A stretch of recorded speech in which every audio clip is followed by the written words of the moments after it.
널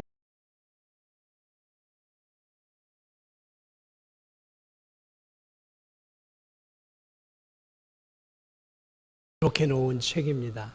선지자들이 기록해 놓았기 때문에 이 선지서들을 우리가 한 권 한 권 살필 때 기본적으로 세 가지를 알아야 돼요. 무엇이냐면 첫째로는 이것을 기록해 놓은 선지자가 누구인가에 대한 그 선지자에 대한 지식이 있어야 돼요.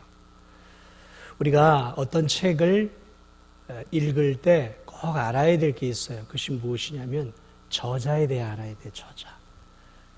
이 책을 이제 쭉 요즘 읽다 보면 뭘 느끼냐면 이제 책을 읽을 줄 아는 사람은 그냥 책을 읽지 않아요. 먼저 저자가 누구인가를 확인을 하고 이 저자가 어떤 사람인지를 확인을 해야 돼요. 왜냐하면 그 저자의 머릿속에 있는 사고와 가치관과 세계관이 책을 통해 흘러나오거든요. 물론 이게 하나님의 말씀이지만 저자가 살았던 그 저자의 삶과 그의 신분과 그가 어떤 삶을 살아왔는지에 대한 배경적인 지식이 없이 이 성경을 읽게 되면 성경에 대한 이해가 폭이 좁아요. 이해력이 적어지는 거죠. 그러므로 이사야를 하게 될 때는 그래도 이사야가 어떤 사람인지를 알아야 되는 거죠. 예레미야를 할 때는 도대체 예레미야는 어떤 사람인가? 에스겔을 할 때는 에스겔이라는 사람은 어떤 사람인가? 호세아는 어떤 사람인가? 그것을 알아야 돼요. 많은 것은 알 수 없지만 적어도 그가 어떤 신분을 가지고 어떤 위치에 있고 또 어떤 배경을 갖고 있는지를 알아야 되죠. 자, 그 다음에 또 알아야 될 것이 무엇이냐면 선지서 안에 기록되어 있는 내용이 무엇을 말하고 있느냐. 그렇죠. 도대체 선지자가 뭘 얘기하고자 하느냐. 이 선지서는 여러분 읽어보시면 알겠지만 쉽지 않아요. 쉽지 않은 내용들입니다. 역사와 함께 미래에 대한 것들이 담겨 있어서 쉽지 않아요. 그래서 어떤 내용들인지에 대한 개괄적인 것들을 알아야 돼요. 또 하나는 도대체 이 선지서들 책들은 예를 들어 예레미야, 또 에스겔, 다니엘 이것은 어떤 형식으로 쓰여졌는가 그런 것들을 기본적으로 어느 정도 알아야 이러한 선지서들을 볼 때 조금 더 이해력을 가지고 보게 되는 것이죠. 그렇지 않으면 이 선지서만큼 사실은 따분하고 선지서만큼 지루한 책이 없을 수 있어요. 창세기라든지 여호수아라든지 사사기라든지 이런 어떤 역사적인 사건을 다루는 것은 그 역사적인 사건 속에 의미가 부여되어 있기 때문에 듣는 것, 읽는 것으로만 해도 어느 정도 이해가 되고 어느 정도 재미가 있지만 이 선지서들은 그렇지가 않아요. 어떤 사건을 기록해 놓기보다는 예언이라든지 과거에 있었던 일들을 기록해 놓은 것이기 때문에 쉽지 않다라는 것이죠. 자, 그러므로 이 17권의 선지서들을 우리가 알기 위해서 기본적으로 알아야 될 게 무엇이냐면 선지자는 도대체 누구인가라는 것이죠. 선지자를 좀 알아야 돼요. 자, 보편적으로 여기 세워진 이사야, 예레미야, 에스겔, 다니엘, 호세아, 요엘, 아모스, 오바댜 쭉 이렇게 선지자들이 쭉 나오지 않습니까? 자, 도대체 이 선지자는 누구인가? 선지자는 나라에서 세운 것입니까? 한번 질문을 하겠습니다. 선지자는 이스라엘 나라에서 왕이 세운 것입니까? 왕이 안 세웠어요. 그러면 선지자는 제사장이나 레위인처럼 어떤 가문에 속해 있는 사람이 계승하는 그러한 어떤 그 계승되어지는 직책입니까? 아니죠. 그런 부분들을 우리가 알아야 하는 것이죠. 이 선지자는요, 사람이 세우지 않았어요. 첫 제사장을 사람이 세우지 않은 것처럼 이 모든 선지자는 왕이라든지 또는 유력한 어떤 인물이 너는 선지자에 대한 자격이 있어 하고 세우지 않았다는 것이죠. 투표를 통해서 당신은 우리의 왕이 되십시오. 또는 당신은 우리의 선지자가 되십시오라고 선지자를 뽑지 않았다는 것이죠. 선지자는 하나님이 세우신 자예요. 오늘 우리가 읽은 부분이 바로 그 부분을 이야기하고 있는 거예요. 오늘 이 예레미야를 세울 때 하나님이 뭐라고 이야기하고 있습니까? 하나님이 세운 것들을 보게 되죠. 다시 한번 7절, 8절, 9절 이 세 절 가운데서 제가 다시 한번 읽어드릴게요. 한번 잘 들어보세요. 이 예레미야를 하나님이 선지자로 세우는 과정이에요. 7절 볼게요. 여호와께서 내게 이르시되 너는 아이라 말하지 말고 내가 너를 누구에게 보내든지 너는 가며 내가 내게 무엇을 명령하든지 너는 말할지니라. 너는 그들 때문에 두려워하지 말라. 내가 너와 함께하여 너를 구원하리라. 나 여호와의 말이니라 하시고 여호와께서 그의 손을 내밀어 내 입에 대시며 여호와께서 내게 이르시되 보라 내가 내 말을 내 입에 두었노라. 하나님이 예레미야를 선지자로 지금 세우고 있어요. 그러면서 뭐라고 얘기했냐면 내가 내 말을 내 입에 두었노라. 자, 그러니까 선지자는 어떤 자예요? 첫째로는 하나님이 세운 자예요. 또 두 번째로는 하나님의 입술의 역할이죠. 오늘날로 말하면 뭐라 그럴까요? 대변인? 예, 대변인이죠. 대통령이라든지 이렇게 이런 사람들이 자기의 의중을 이렇게 해주면 말 잘하는 그런 어떤 대변인이 이렇게 카메라 기자들 앞에서 대통령의 결정된 이 내용들을 쭉 읽어가죠. 그러므로 그 대변인의 입에서 나오는 말을 국민들은 어떻게 받아들이죠? 대통령의 말로 받아들이는 거예요. 저 대변인의 말로 받지 않고 대통령의 말로 받아요. 왜요? 그는 대통령의 입으로 세워졌기 때문에 그런 것이죠. 마찬가지예요. 이 선지자는 누구의 입으로 세워진 거예요? 하나님의 입으로 세워진 거예요. 하나님의 입으로. 그러므로 이 선지자는 선지자라는 말도 사실은 맞는 말이죠. 선지라는 것은 미리 아는 거예요. 하나님의 뜻을 미리 안다는 말이죠. 그러나 이 선지서 안에서 미리 하는 예언적인 말씀은 10%도 안 돼요. 그러니까 90%는 현재와 과거의 역사에 대한 이야기예요. 자, 그러나 하나님의 입이 되어서 하나님이 전하라고 하는 말을 하기 때문에 이 선지자라는 말도 맞지만 정확하게 말한다면 대언자, 대변인, 하나님의 대변인, 하나님의 말씀을 대신 전하는 대언자라고 보는 것이 조금 더 정확한 표현인 것이죠. 자, 그러므로 선지자는 결코 자기의 사견이나 자기의 가치관이나 자기의 세계관을 자신의 주장을 백성들에게 말하는 사람이 아니었어요. 그는 오로지 하나님의 입의 역할인 거죠. 입의 역할을 충실하게 했던 것이죠. 내가 내 말을 내 입에 두었노라.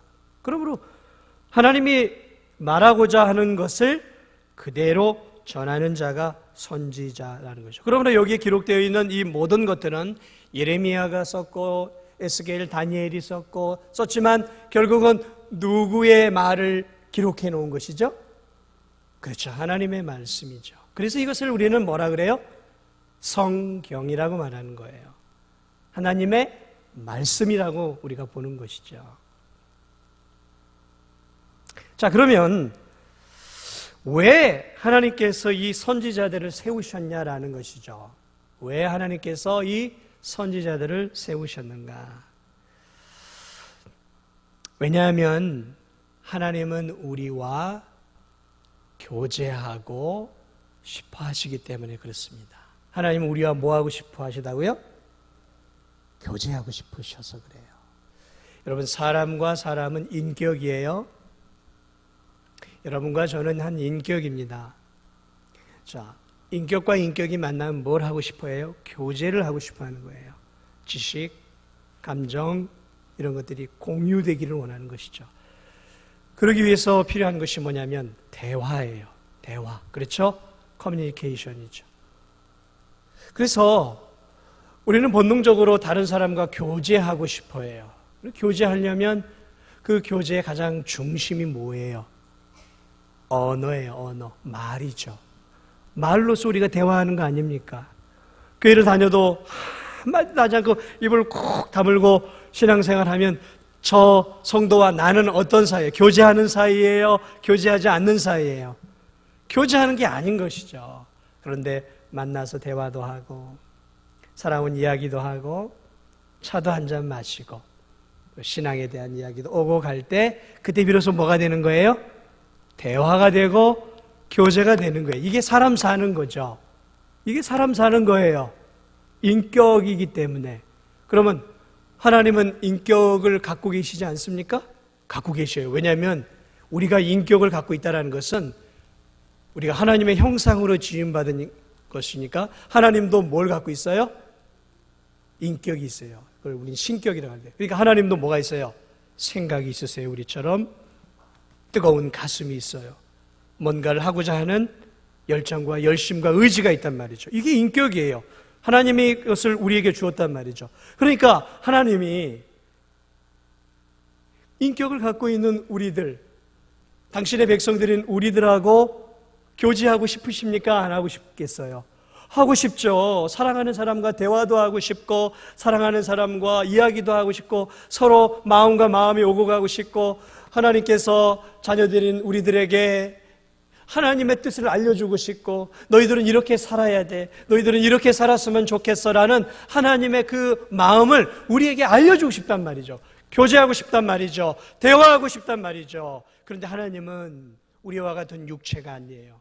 영을 갖고 계셔요. 그러므로 하나님이 영을 갖고 계시기 때문에 우리 모두와 함께 이렇게 1대1 인격적으로 하나님이 할 수는 없단 말이죠. 그래서 하나님이 어떻게 하셨냐면 바로 선지자라는 이 백성들의 한 대표자를 세워서 이 대표자에게 이스라엘 백성들인 우리들과 당시 이스라엘 백성들에게 하시고 싶은 말씀, 대화하고 싶어 하는 것들을 그의 입에 다 넣어 주었단 말이에요. 그러면 그 선지자는 하나님의 입이 되고 하나님의 인격이 되어서 하나님의 이름으로 이스라엘 백성들에게 하나님이 우리에게 이렇게 얘기했어요. 하나님이 우리에게 이렇게 살라고 얘기했어요. 이렇게 하나님 말씀하셨어요. 그러면 백성들이 전해지는 선지자의 입을 통해서 인격적으로 하나님을 만나는 거예요. 영이신 하나님이 선지자라는 한 인격을 통해서 그 입술을 통해서 이스라엘 백성들과 교제하고 이스라엘 백성들과 대화하고자 하기 위해서 하나님이 선지자를 세웠다는 것이죠. 그러면 여러분, 하나님이 왜 선지자를 세웠는지를 알아야 되는 거예요. 하나님이 우리와 함께 그 한 선지자의 입을 통해 나오는 말씀을 가지고 많은 이스라엘, 전체 이스라엘 백성들이 하나님의 음성을 듣는 것이죠. 하나님의 마음을 읽는 거예요. 그게 뭐예요? 교제예요. 대화예요. 그래서 하나님이 선지자를 세우시고 그들의 입에 하나님이 하시고자 하신 말씀을 그 선지자 한 사람에게 다 넣어줘요. 그러면 그들이 하나님의 이름으로 하나님의 말씀을 선포하고 그 선포된 말씀들이 기록되어진 것이 17개 이 선지서예요. 물론 모세오경도 마찬가지고 66권이 다 마찬가지인 것이죠. 자, 그러므로 이스라엘 백성들과 하나님이 대화하기에 선지자를 세웠어요. 최초의 선지자, 최초의 하나님과 이스라엘 백성들을 연결해 줬던 최초의 선지자는 누구일까요? 이스라엘 백성과 하나님과의 관계를 연결시켜주는 입의 역할을 감당했던 최초의 선지자는 누구일까요? 예? 모세.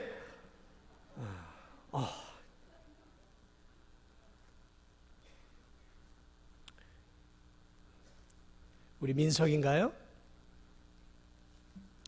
우리 민석이 우리 청년부 부장 집사님 다음 주에 햄버거를 꼭 하나 사주시기 바랍니다. 모세예요, 맞아요. 모세. 하나님과 이스라엘 백성들을 연결해주는 첫 번째 입의 역할을 했던 것이 모세예요, 모세. 우리 민석이는 청년부 부장 장로님께 꼭 햄버거를 얻어먹기 바랍니다.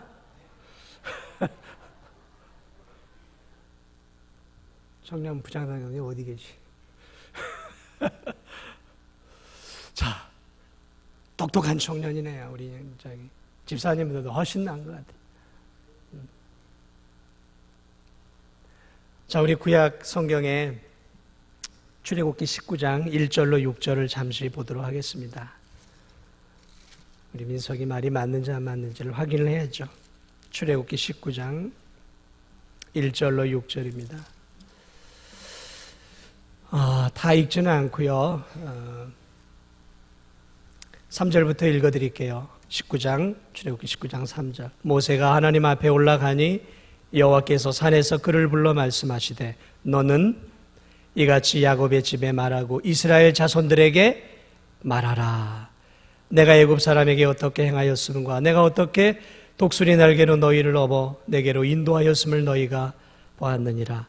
세계가 다 내게 속하였나니 너희가 내 말을 잘 듣고 내 언약을 지키면 너희는 모든 민족 중에서 내 소유가 되겠고 너희가 내게 대하여 제사장 나라가 되며 거룩한 백성이 되리라. 너는 이 말을 이스라엘 자손에게 전할지니라. 이게 첫 번째 선지자인 모세 역할이었어요. 모세가 십계명을 받았죠. 모세가 많은 율법을 받잖아요. 그리고 받은 것들을 누구에게 가르쳐줘요? 이스라엘 백성들에게 가르쳐주죠. 그러므로 하나님의 첫 번째 선지자는 모세예요. 그래서 모세의 입을 사용해서 하나님은 이스라엘 백성들과 인격적인 만남을 갖는 거예요. 이게 교제예요, 교제. 사람은요, 인격을 갖고 있으니까 이렇게 만나야 되는 거예요. 만나서 내 생각, 내 마음을 전하는 거예요. 그럴 때 교제가 일어나고 거기서 뭐가 일어나냐면 사랑이 일어나고 우정이 일어나고 거기서 애틋함이 일어나는 거예요. 같은 성도라고 다 친하지 않아요. 그렇죠? 같이 밥도 먹고 같이 이야기도 하고 커피도 마시고 속에 아픈 이야기도 하고 내 감정도 전해주는 그런 것들이 오고 가야 교제가 되는 거예요. 하나님은 저 멀리 계신 하나님만이 아니죠. 하나님 바로 선지자의 입을 통해서 그 인격적인 선지자를 통해서 우리들에게 찾아와 주셔서 말씀으로 우리와 교제하고 계신 거죠. 지금도 마찬가지예요. 지금은 누구를 통해서요? 지금은 제 입을 통해서예요. 제가 전하는 이 하나님의 말씀을 통해서 하나님은 지금 여러분에게 하나님의 말씀을 들려주게 하는 것이고 하나님의 마음이 여러분에게 들려지게 하는 것이죠. 이처럼 선지자의 역할 가운데에는 바로 하나님의 말씀을 그대로 그 감정과 그 어떤 뜻을 1.1획도 가감하지 않고 그대로 전해주는 역할. 어떻게 해요? 인격적으로 전해주는 거예요. 왜? 사람이 인격이잖아요. 그래서 하나님이 선지자를 사용하시는 거예요. 선지자의 입을. 하나님이 말씀 못하겠습니까? 천둥과 번개를 동원해서 막 얘기하면 하나님 말씀이 들려질 수 있겠죠. 그러면 어떻게 될까요? 하나님이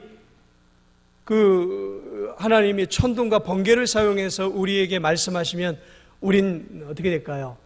다 기절초풍해서 어쩌면 하나님이 무서운 하나님으로 볼 수도 있을 거예요. 왜 그러냐면 우리 한번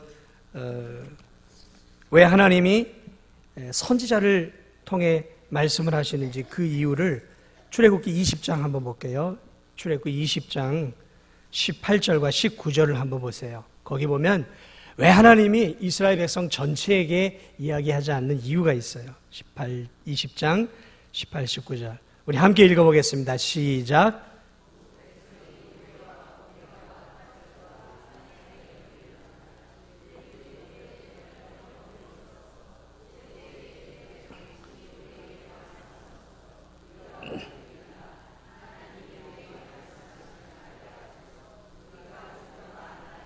예, 이들이 시내산에서 십계명을 받기 전에 모였어요. 그래 하나님이 나타나셨어요. 현존하셨어요. 그런데 그 하나님이 우레와 번개와 뭐 이런 것들을 통해서 굉장히 영광스럽게 나타나니까 이 죄지은 이 이스라엘 백성들이 그 하나님의 음성과 그 하나님의 어미로움과 영광스러움 앞에 견디질 못한 거예요. 그래가지고 뭐라고 얘기하냐면, 제발 하나님이 우리한테 말씀하게 하지 말고 모세 당신을 내게 말씀을 하고 그 말씀을 우리에게 듣도록 해주시오. 우린 도저히 하나님의 말씀을 들을 수가 없습니다라고 그들이 벌벌 떨어요. 그래서 이때부터 하나님이 이제 선지자를 통해서 구체적으로 하나님이 이제 한 사람 한 사람을 택해서 그들을 통해 하나님의 입술의 대변자를 삼아 이렇게 말씀을 전해 오신 것이죠. 그러니까 여러분, 하나님의 말씀 들으려고 하지 마세요. 잘못하면 어떻게 돼요? 죽을 수 있어요. 하나님의 얼굴 보여달라고 하지 마세요. 죄인된 우리가 거룩한 하나님의 얼굴을 볼 수 있을까요? 못 보는 거예요. 저 빛나는 태양도 제대로 못 보면서, 하나님이 만들어 놓은 저 하찮은 태양도 못 보면서 저 태양을 만드신 빛나는 하나님을 보겠다고요? 순식간에 우리의 눈이 멀든지 우리의 존재가 사라지는 거예요. 위험에 찬 우주 만물을 창조하신 하나님의 음성을 듣고 싶으세요? 그러다가 여러분의 고막이 터질 수도 있어요. 감당할 수 없을 수 있습니다. 그래서 하나님이 하나 한 명의 선지자를 통해, 그 선지자의 입을 통해, 그 선지자가 전해주는 그 따뜻한 마음을 통해 하나님은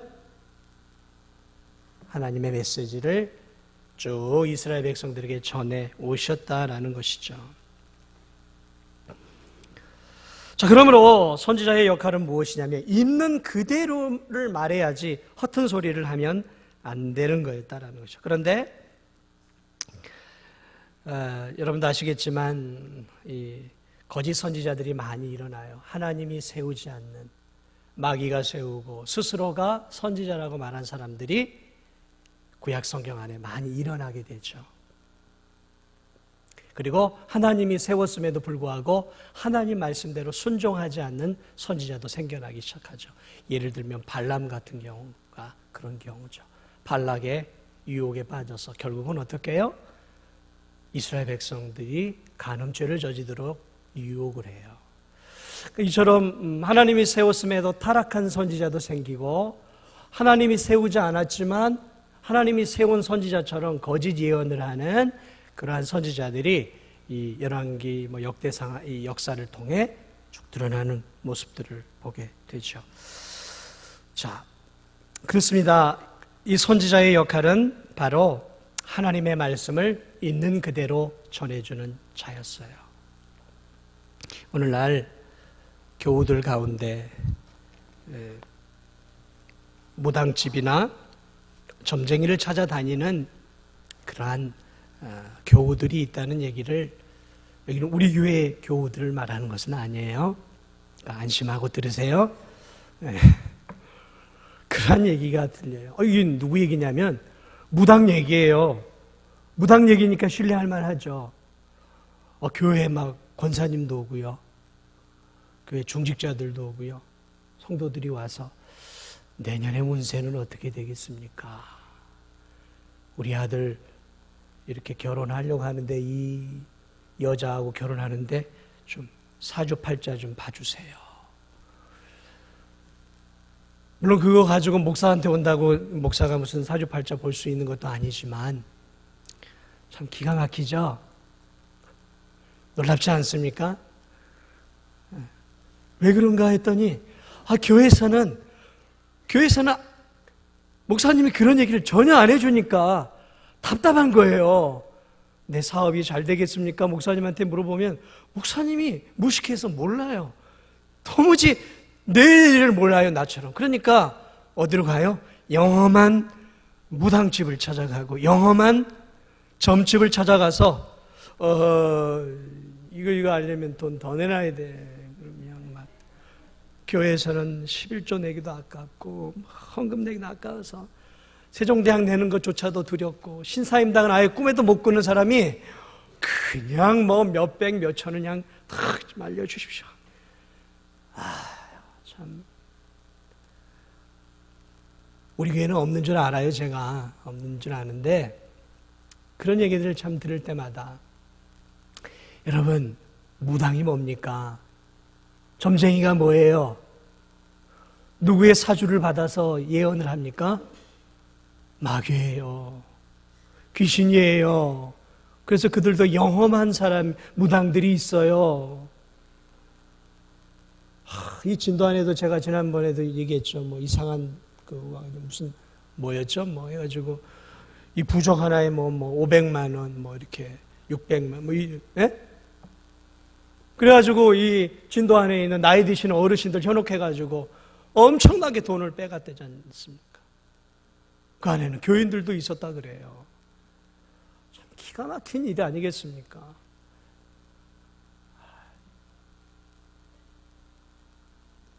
이 무당이나 점쟁이들이 두 가지가 있지 않습니까? 하나는 미래를 알려주고 또 하나는 미래를 바꿔주는 거죠. 미래를 바꾸기 위해서 하는 게 뭐예요? 이제 부적을 산다든지 구슬을 한바탕 한다든지 하면서 미래를 바꾸려고 하는 거 아니겠습니까? 여러분, 무당과 점쟁이가 우리의 미래를 바꿀 수 있겠습니까? 그들이 요구하는 게 뭐예요? 돈이잖아요. 해보신 분들은 알잖아요. 왜 모른 체 시침이 떼어 계세요? 해보신 분들은 알잖아요. 뭘 요구해요? 돈이에요, 돈. 이거 갖고는 안 돼. 귀신이 뭐 돈 좋아합니까? 무당이 좋아하는 거지. 돈 벌기 위해서 하는 거예요. 돈 벌기 위해서. 사랑하는 여러분, 하나님이 여러분의 미래를 알려주지 않아서 답답하세요? 그렇게 미래를 알고 싶으세요? 이 자식이 누구하고 결혼하면 좋은지 사주팔자 알고 싶으세요? 어느 날이 길한 날이고 어느 날이 이사하기 딱 좋은 손 없는 날인지 그렇게 알고 싶으세요? 정말 그게 필요하면 왜 하나님이 알려주지 않겠습니까? 아니요. 성경 안에는 우리가 꼭 알아야 될 내용들이 사실은 다 기록되어 있습니다. 여러분, 하나님이 선지자들을 통해서 기록해 놓은 책, 그리고 그 모든 선지자들이 기록해 놓은 책이 이 성경 66권이에요. 하나님이 언제까지 이야기하지 않으셔요. 그래서 성경 66권이 딱 기록되어 성경이 완성된 이후로는 하나님이 더 이상 선지자를 쓰지 않으세요. 아니, 선지자를 세우지 않으세요. 그래서 요한계시록에 의해서 선지서는 이제 끝난 거예요. 그리고 우리가 알아야 할 가장 중요한 구원의 도와 진리는 이 성경 안에 다 기록되어 있고, 우리가 믿음의 신앙생활을 잘 할 수 있도록 우리 삶에 필요한 모든 것들은 이 성경 안에 다 기록되어 있어요. 그러므로 우리는 점쟁이나 구슬하거나 부적을 사거나 이런 식으로 엉뚱한 데 우리의 시간과 에너지를 낭비해서는 안 돼요. 우리 성경 구절 하나 찾아볼까요? 디모데후서 3장 16절이에요. 디모데후서 3장 15절, 16절, 17절입니다. 자, 이렇게 선지자들이 기록해 놓은 책들, 이것이 이제 문자화로 되어서 이젠 활자화되어 우리에게 주어졌어요. 자, 이 기록된 성경, 도대체 이 성경은 우리에게 충분한 것인가? 아니면 아직도 여전히 우리가 무당이나 점쟁이에게 우리의 미래를 알려달라고 할 필요가 있는지, 우리 디모데후서 3장 15절부터 17절까지 우리 한번 읽어보겠습니다. 시작.